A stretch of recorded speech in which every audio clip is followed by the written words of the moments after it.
أعوذ بالله من الشيطان الرجيم. بسم الله الرحمن الرحيم. الحمد لله رب العالمين الرحمن الرحيم مالك يوم الدين. إياك نعبد وإياك نستعين.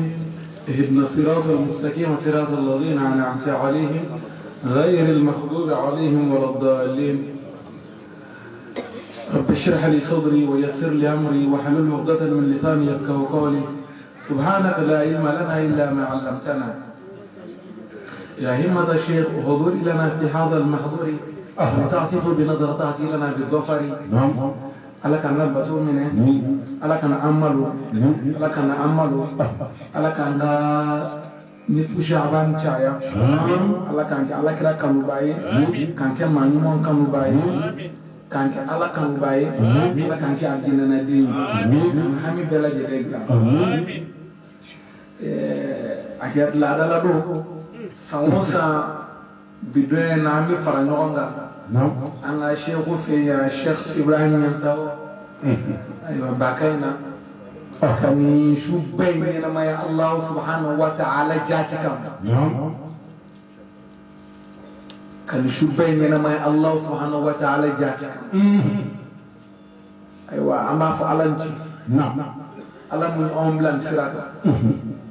أما فعلنتي ألم يعملن سراك لو هو مسلم ينقفه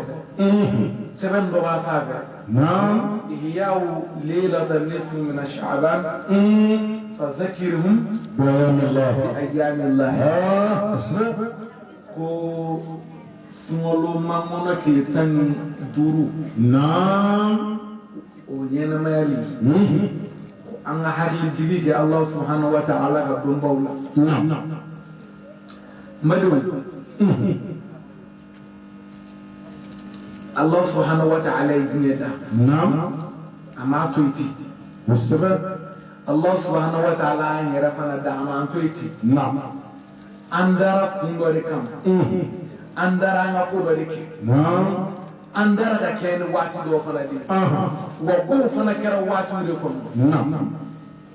وكما واتي نقانا حكي جيكو لولا jawo on ngalo ngabo ko munkera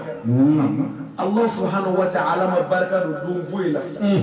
kai barka bo musaba Allah ma barka do mashila kai barka bo Allah ma barka do yorashila ka kala barka bo yorona o ma bi duin nyomona Allah barka do Allah no yesungolo mamona klekta an durushi شو ميدم نواتي دمين دبي بفطري فقط عفشيني فجري كنا فقط عفل بفجر كنا ما الله وبيع مشين كنا بيع دو تولا الله سبحانه وتعالى أكمل ملك النوم كلون تي ملك من ملك منهم بين نقول بجهنم كنا نقولا هم مسيروا لون يقولون بابا قولوا تي أنا ملك وين لا قولون بابا قول ملك النوم وما كان ملك النوم ولو ده بس كبقولوا سامولا وبويلو كه دو تولا كدكوا سبب كأنا نمو سبب كأنا بارجو تكاسي على ngalira ko sumalo mangono ketan durusu masar rahman yerdina Allah wala ko sebaya sangolo mede kabokolola na yijo na du mufo aba fa ko yel na ko jurumu ya fara robe wani ala nga ya foma Allah aba fa yel ma garse ga nyini na robe ya ka garse ga nyini ne ala fe ni wati na garse ga dam aba fo yelma makuna ngora be ba fa ke makuna ndi ka ni ala fe fi wati na ngase ni ka kuna jawa Allahu akbar ko kuma ala bi sangolo ka ba ko la de eri na fuka ta shi fajir ma wala ka ambela jelile tuni mina se ka ala idama ka shi ala dama ka shi ala ayere ne be ni wati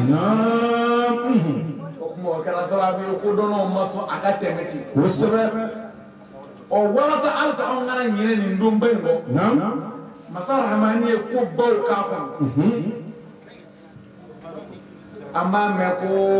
karotira amun ke ma karotira fay ko dona la ko makan kafiru yani ala kira bafe